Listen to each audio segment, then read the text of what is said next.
okay, this is take two, and I'm holding myself accountable because I just said in the beginning of take one that this is going to be pretty unpolished, unscripted, not bullet pointed out, and including all kinds of clinical citations. So I may stumble over words, and I'm just not here to do any fancy editing. So yeah, you're gonna get what you're gonna get. um, yeah, and I've never really done any vlogging before. I have done mini blogs in my days, and in fact, recently fell down a blog rabbit hole where I was able to discover one of my old blogs from like 2004, my freshman year of college, and was reading some of that, fell down the nostalgia rabbit hole. But I digress. See, we're already getting there. This is how my brain works. Um, why am I doing this? I am doing this vlog series because I want to document making a concerted effort to rewire my brain. So, my intention as of right now is to record a new vlog every day for 90 days. I don't know why. Arbitrary just sounds good. Sounds long enough for me to potentially like have some results or at least some data that can help me determine my next steps. Okay, why else am I doing this? Sorry, I can't remember what I said in take one. What I've already said in take two. Whoo. I have taken some of those adult ADHD assessments and have scored off the charts. What's interesting about ADHD, and I'll tell you right now that most of you watching this probably know me personally and know I'm a therapist, but I don't specialize in ADHD. I have some clients who are ADHD and I'm learning. And in fact, I really think that this self experiment will support me in learning more and better. And I actually just this morning started reading this book called Adhd Nation and have read beginnings of other ADHD books, but per the way my brain works, have not usually finished them. So, all that to say, I don't specialize in this. I can't rattle off all of these clinical factoids, but it is something that I'm interested in and hope to learn more about. And in the very beginning of that Adhd Nation book, I really appreciate the way it starts off because I can't remember the name of the author, but he says, like, very beginning, ADHD is a real thing. Like, let's just put that on the table because there are other books that essentially are saying it is not a thing.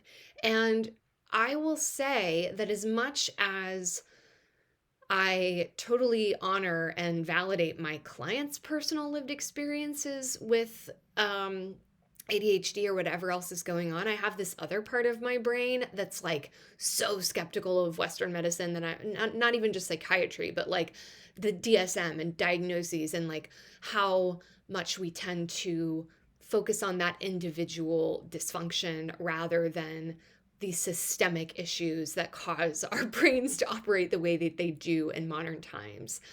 And so that takes me to another thought.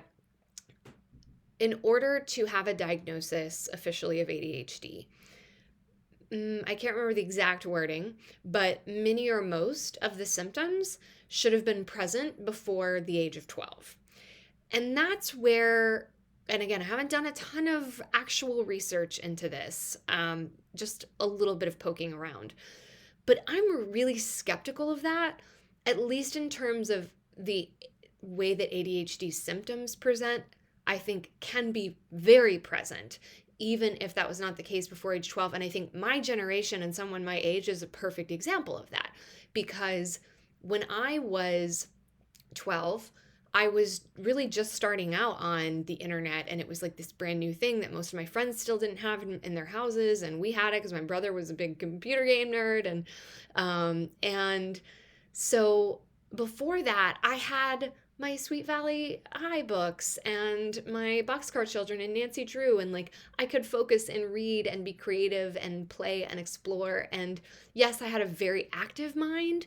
I don't know that anyone would have described me as inattentive or impulsive or overactive necessarily, but the way that my use of technology over the intervening 22 years has impacted my brain. We talk all the time about how brains are malleable, neuroplasticity. And so I don't think it makes sense to say, well, this has to be, in order for it to be ADHD, it has to be this organic brain thing that was there from childhood. Where does that leave neuroplasticity? I have wired my brain to be a fucking pinball machine. This is what it feels like in here. So,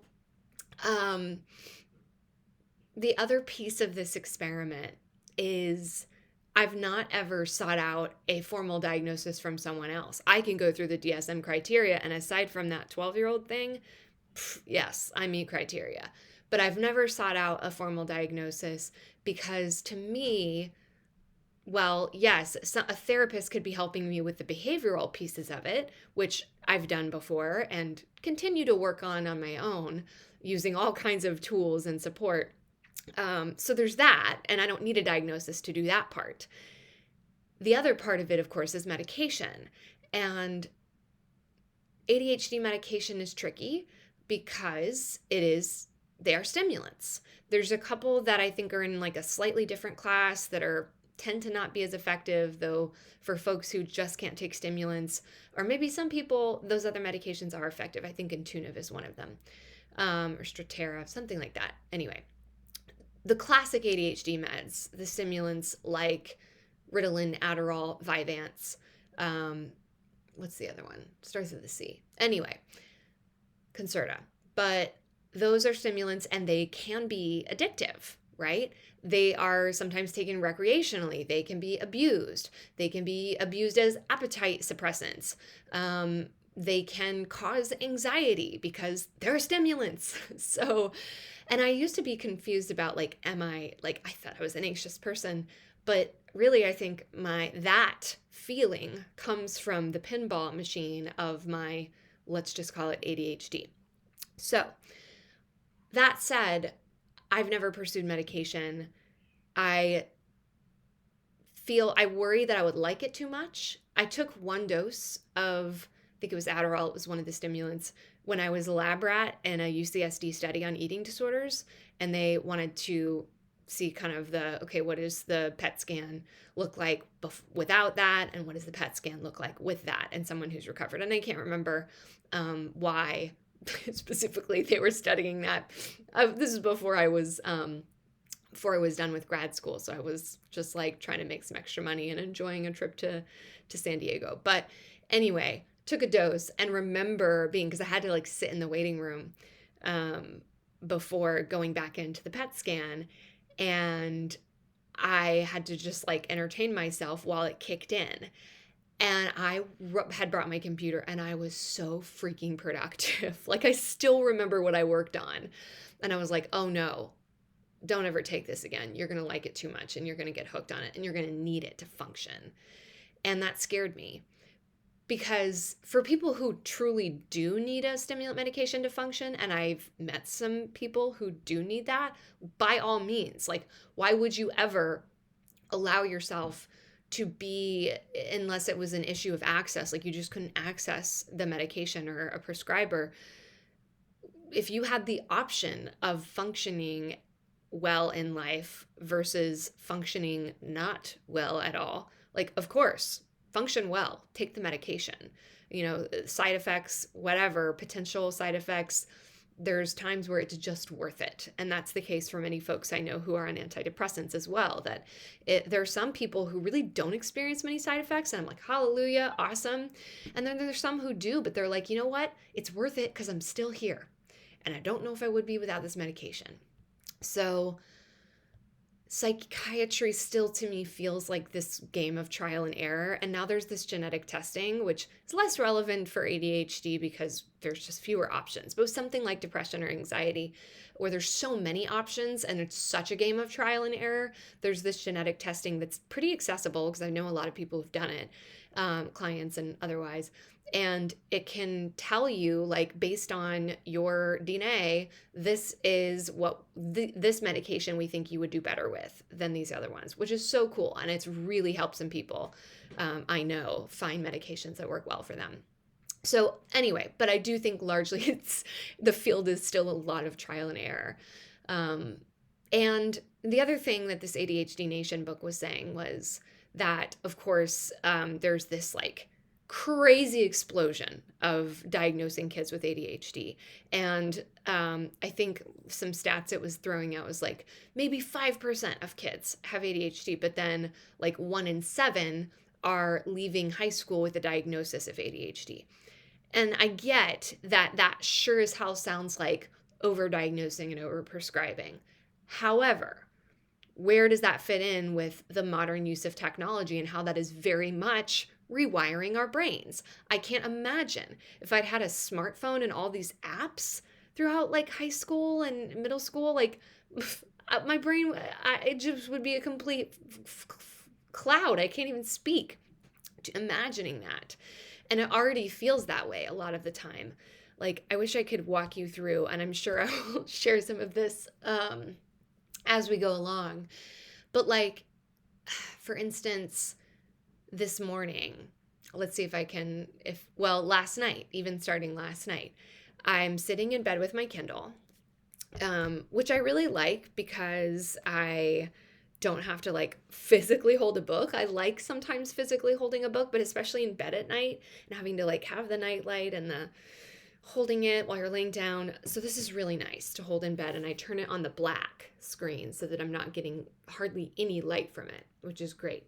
Because I used to have the little paper white version, and that I don't like the highlighting on it anyway. I really like this fire, and it was really cheap. See, there we go. But anyway, the problem with the Fire as opposed to that other tablet, which has like, it's like really not fun to like shop for a book on there because it's pretty rudimentary technology. But this is like a little tablet. So I can go on my Kindle, and I'm like, ooh, and the other day I got on Kindle Unlimited for a 2-month trial because whatever book I wanted was on there. So why not? 2-month trial, sure. So now I have all these books at my fingertips, and I have Libby through the library so I can get on my, whoops. Oh shit, I just dropped my phone. It didn't break though, don't worry.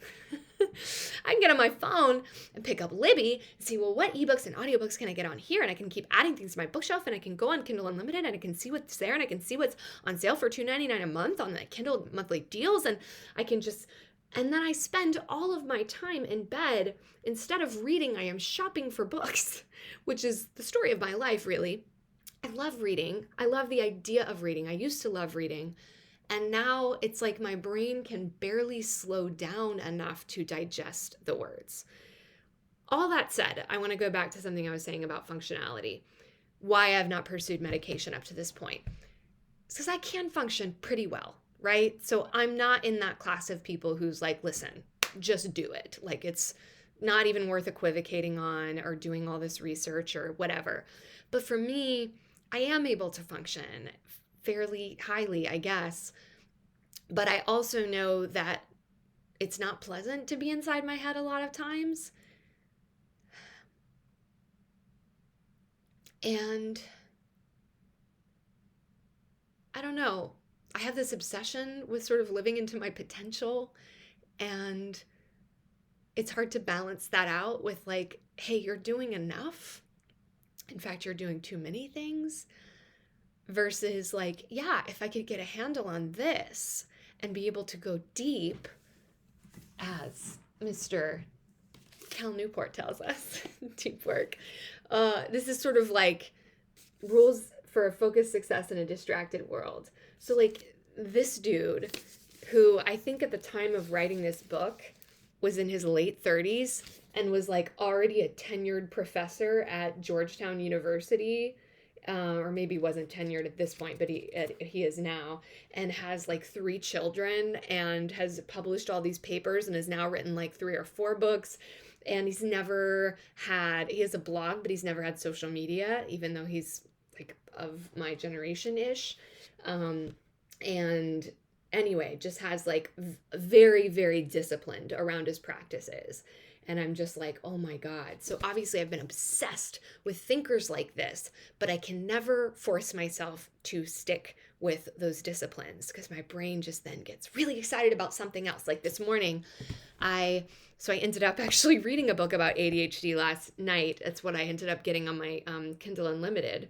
It's more of like a pamphlet because it's really small, but it's called For Help for Women with ADHD, Simple Strategies, whatever. It's written by a journalist, like a 40-page book. And this was my first page of highlights. I'm just going to read this first page. I wake up and it starts. The ideas, the choices, the impulses to go 10 directions at once. The only thing I'm sure I'll do is have coffee. After that, it's anybody's guess. And sidebar, I'm going to avoid my 10-minute tangent on coffee versus matcha versus don't want to be dependent on coffee. I'm off of coffee right now. I don't work a 9-to-5 job, so I don't have a routine, which is both good and bad for someone like me. The good part is the freedom I have to do what I want. The bad part is that a free schedule leaves me vulnerable to a mind that can get swamped with options, excited about lots of possibilities, and ends up so overwhelmed I do nothing. Sometimes coffee launches me into a pretty good day, but if I'm off my game, I'll be anxious even during coffee, guilty that I'm not doing this or that, or thinking like that I should be meditating, it might occur to me, because I know it's so helpful. But on a bad day, I don't want to stick with the type of meditation I've been using, sort of, for a while, and think another method would be better. Before you know it, I'm exploring guided meditation apps on my phone. Once I go off that road, I'm off and running. And she goes on to say, like, oh, I should go to the gym and all this, and then the floodgates open with thoughts I can't scribble fast enough to get down, and then maybe I should get a treadmill instead. There. That would be easier. There must be tons of them, and I grab my computer to start. Yes. So all of that I so related to, along with many other things. I'll read this one other chunk here. The core irregularity that generates the most distressing behavior is a difficulty controlling the way you pay attention and focus on things. This makes it an effort to plan, organize, and generally regulate and manage your time, money, obligations, or belongings, despite the fact that ADHDers are often very bright, intuitive, creative, and inventive. These issues play out in a number of behaviors like confusion when trying to get things done, forgetfulness, an inability to prioritize needs and desires, and failures to follow through doing what you most want to do. I could go on, but I won't. So all of that really resonated. And I think part of what I want to have happen over this 90 days, and part of why, and I'm saying that, tentatively, because I might change my mind. I love changing my mind, which is on her list, by the way, another list that I'm sure I'll share another day. But I want to see if I really commit to some practices in ways that I haven't before consistently, if I can start to, I almost want to say, like, calm down the pinball machine, unplug it, like get rid of it entirely, put something else in here. That would be awesome.